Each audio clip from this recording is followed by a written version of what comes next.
Example 1, sketch each of the following and determine the domain, range, any intercepts, equations of asymptotes, and whether the graph is increasing or decreasing. So our equation in the first one is y equals 2 to the exponent x.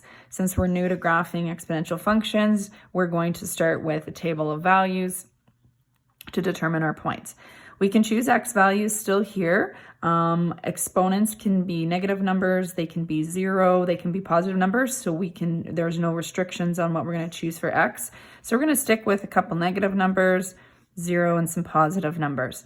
So we're going to plug this into the equation. So for example, we're going to go y equals 2 to the negative 2.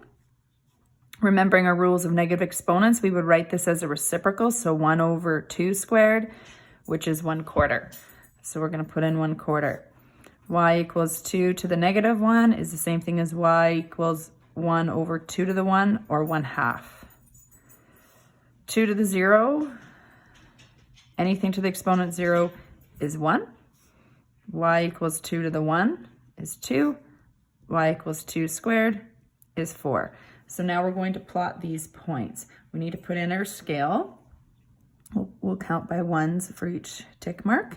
So we're going to go to -2 1/4, -1 1/2, 0, 1, 1, 2, 2, and 4. Maybe it's a good idea to put a 4 there. Now this graph would continue. So for example, if I picked x is 3, 2 cubed would be 8, so we know it continues in both directions, or sorry, to the right. It does continue in both directions. We can choose -3 and get 1/8. So we want to just make sure then we put arrowheads at the end. The other thing we want to talk about is, as this is going towards the left here, it's actually always going to approach the x-axis, but it's never going to touch or cross that. So for example, even if I put in 2 to the -10, for example, I'm going to get 1 over 2 to the 10th. So I'm always going to have it continue on, but it's never actually going to touch or cross the x-axis.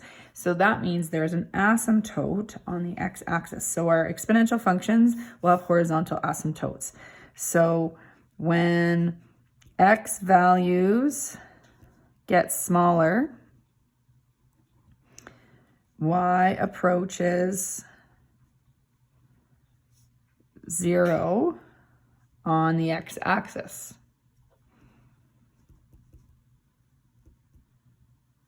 Therefore, there's a horizontal asymptote at y equals 0. Let's look at domain, range, etc. So the domain, it continues left and right, is xe reals, or you can say -infinity to +infinity.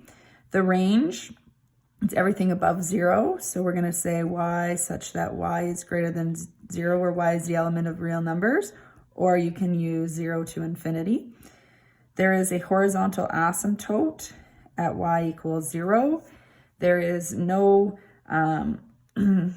x-intercept, therefore, because of that. And for a y-intercept, it's going to cross the y-axis at 1. So we have y-intercept equal to 1.